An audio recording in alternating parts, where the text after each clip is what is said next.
Michigan State posed the best, I guess, challenge for your offensive line to date? And number two, what did you tell Greg Studrawa, Kevin Wilson, that you wanted out of this offensive line when you kind of took over from the standpoint of attitude, et cetera? Not that they weren't doing that before.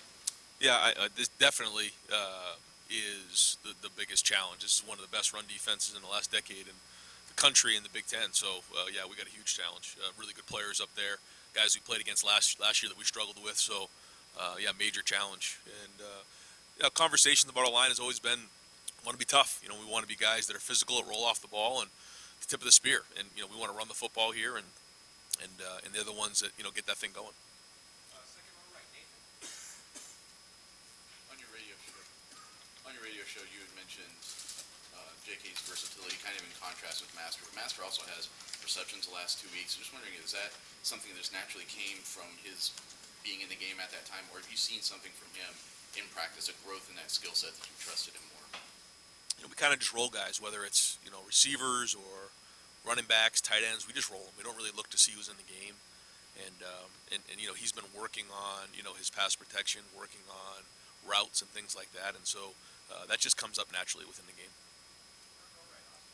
Ryan, you talked about how well JK was playing in training camp at the pad level, and then it seemed like those first couple weeks he couldn't maybe find that same level. Are you seeing that now? What you saw last week against Nebraska seemed close to what you described. No, I mean, I think the first week was funky, but I thought from the second game on, he's been running really, really hard.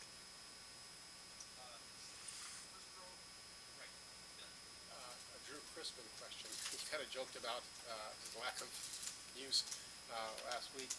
How important is he? How good is he? And just in terms of his personality, he's kind of a quirky guy. What's he kind of stands out to you about him? Well, he's a guy that is very professional about what he does. He takes it very, very serious, and I love that about our specialists. Whether it's Liam or Drew or Blake, I mean, they take their job very, very serious, and I love that about them. They're very professional. When they're out there, it's very detailed in how they do. They want to be the best in the country, and I really respect that about them. They watch film. When they're out there, there's no jacking around. I mean, they're serious about their business, and I think they're very good at what they do, and so it's a huge weapon for us. Ryan, you mentioned during camp that one of your concerns was finding a number 2 tailback, a legit number 2 tailback. When did the light kind of come on for Master? I know Master was banged up, so I'm sure that was part of it. But when do you think the light kind of came on for him? I think it was when he started practicing, and we saw him take the next step that we were hoping to see in practice, and then had to translate to the game. And in the Indiana game, he kind of popped for us, and that was like, okay, here we go. Can we sustain it? And so far, he's doing that. And so, first thing he's got to do is take care of the ball, and once he does that, everything else is falling in line. Second row left, Bruce. Go back to your answer about Master and JK.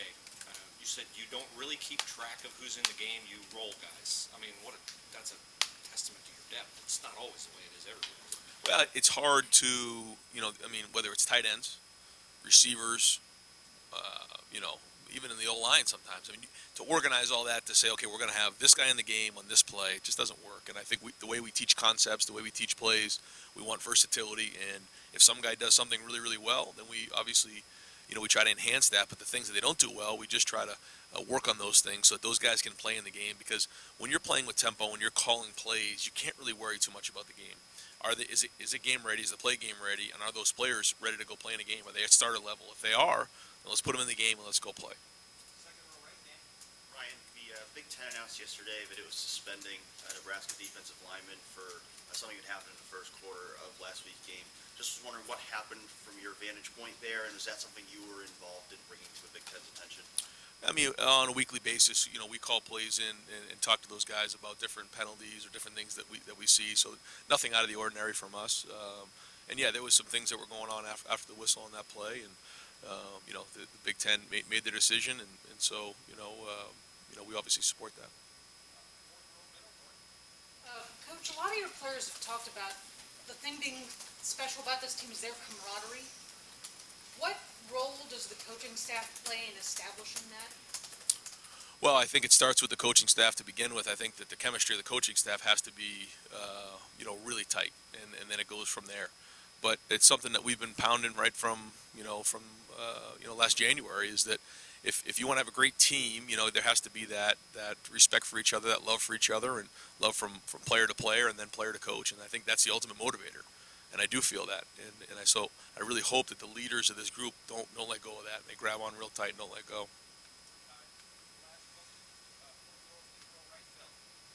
Ryan, I think when people maybe first see Justin, the live arm and the athletic ability sticks out. When you first started working with him, what impressed you about the way he just thought through the game and the way that his mind worked? Couldn't really get a feel for that too much until we started playing games and being able to put concepts on the field. I do think that in the spring he did a good job of learning the offense quickly. But now that we're into the season, he's taking game plan plays that maybe he knew that week, and he could put them on the field pretty quickly and at a pretty high level.